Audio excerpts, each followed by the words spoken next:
We begin what's trending with a flood of reactions on social media to new reports that 20 people are now in captivity after the notorious terrorist Bello Turji attacked the Gajit community in the Sabon Birni local government area of Sokoto State. Now, here's what we know. The kidnapping took place on Tuesday, with both men and women abducted, and 2 people were injured. It comes as Turji, as you see on your screen, has indicated his plans to fully control parts of eastern Sokoto State, which has led to the mass displacement of residents and families, as seen in this video you see, that has been trending all week. I'll take some quick reactions to people. One person says, nah, what is all this? And why do we even have executives? How can a bandit be this loud and bold, yet nothing has been done? The more you look at the ongoing scenes in Nigeria, the more you question your sanity.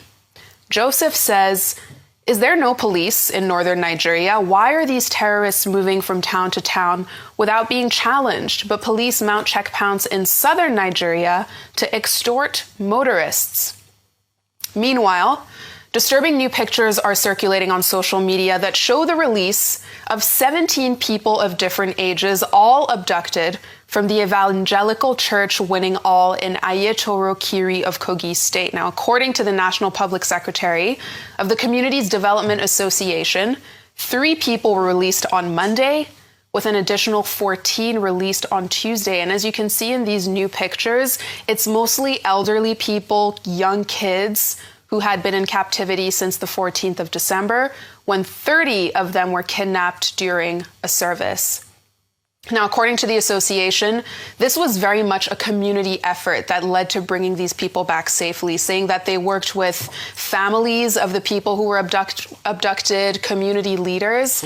And a lot of the people are saying, you know, why is there such a vacuum when it comes to security and police presence in these states? Where is everyone? Rufai, I'll start with you. And that's exactly what we're saying. I would rather we are bringing people back home, releasing people, showing that the government cares, rather than spend that money, billions on lobbying.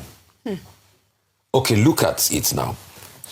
Part of the terms and conditions, please, Vimba, read in that lobbying contract for us, please. I just want you to read one part. To be able to talk about the things we are doing to safeguard the Christian communities in it. Does this story show that we are safeguarding the Christian community? People, Christians, were abducted in a church since 14th of December. They had to do community effort to bring them back. No government. And it's not only them. These ones, they will have paid some ransom. So with a story like this, very good. Through as in communicating its action to protect Nigerian Christian communities, maintaining U.S. support in countering jihadist group and other disabilities. Does this communicate action that you are protecting Christian communities, where it is the Christian communities that had to look for a way to be able to get their people out? See the way they were dehumanized. Let me talk about a case. Reverend Archie was killed just because of his faith. We've been making an agenda for his wife that has been in captivity since Reverend Archie was killed weeks ago. I've been advocating for Reverend Archie's killing when I was on holidays in England. I came back to this country on the 3rd of December. So before then, Reverend Archie's wife had been in captivity. I don't know if they have released Reverend Archie's wife, only if they will release her tomorrow. No government agency. The last time, it was the family that was running around. Reverend Archie's body was only released after the family had gone to put some money forward to the criminals. Reverend Archie was picked up in his home. So does this, rather than doing all of this, why don't we capitalize or focus on how we can solve the problem? I was reading in African Reports, as regards this lobbying thing, that one lawyer was paid $5,000 just to write a letter to some American, what is it called, senators or something. $5,000 to write a letter. Well, a lawyer deserves his wages. I'm not saying they don't deserve their wages, Dr. But I'm not arguing that the lawyer doesn't deserve their wages. I'm just stating empirical facts. But see the sad reality. So I think it's time for us to look within. As we speak today, I don't even know, maybe if the government, let's even set up a website, a glossary of all of those and index that have been kidnapped, so that we even know the cases that are currently on, the cases that we are pursuing, because I know it can even be overwhelming that they even lost track of most of these cases.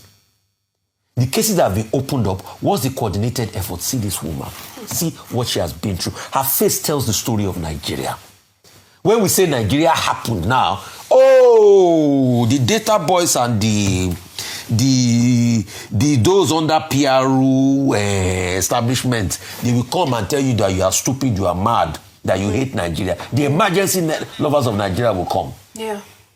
So maybe if we can even set up the website, have a glossary, a reporting website that we can all harmonize, so that we know the cases that we are even tracking. And please, for what it's worth, ensure that Reverend Archie's wife gets out there.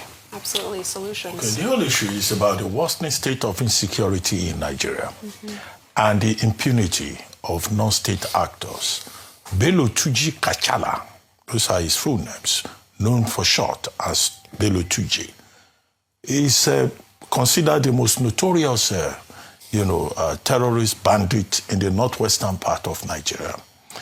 Now, before this latest attack in that local government in Sokoto, it was reported to have given the people in that area 24 hours notice to leave their homes. And I think there were videos of persons actually running away.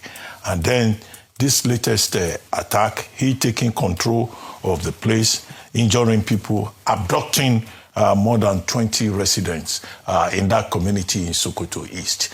Now, this Bello Tuji first came to fame, I think, in 2022, when in one particular incident, he was reported to have killed over 200 persons, he and his gang. Now, do you know the irony? The irony is that at a point, this same Bello Tuji, whether he was granted interview or whatever, was reported to have been given Hilux vehicles by a sitting governor in Nigeria. So this romance between authority figures and bandits and terrorists who should be arrested and brought to book is part of the problem. Now, I think in that same northwestern axis of Nigeria, whether it was Bello Tuji or somebody, there was an arrangement to even give him a chieftaincy title by a community. So you see, the impunity of non-state actors emboldens them, and the connivance of the state or state figures encourages these non-state actors to continue in this regard. It's not as if the authorities do not know who he is. It's not as if they don't know where he operates. So it speaks beyond insecurity to the failure of the state to apprehend these criminal elements. Absolutely. And it's the same thing with the Ekwa Church in Kogi State, right? In a community in Kogi State. Now, over 30 persons were abducted on December 14. Now, on January 1, we were told that 4 persons were released. By January 13, 4 persons were released because 3 were reported to have died. They gave them 3 corpses, released 4. On January 13, they released 14 more persons. Now, on January 14, they released another set of 6. Now they've released total 24 persons. We're told that 17 persons are still in custody. And all of this as a result of the effort of the Community Development Association and the families. You ask yourself again, where are state agents? That's the question. Where are the people who have a constitutional obligation to protect Nigerians? And that's why it looks helpless, whether the victims are, Christians or they are Muslims.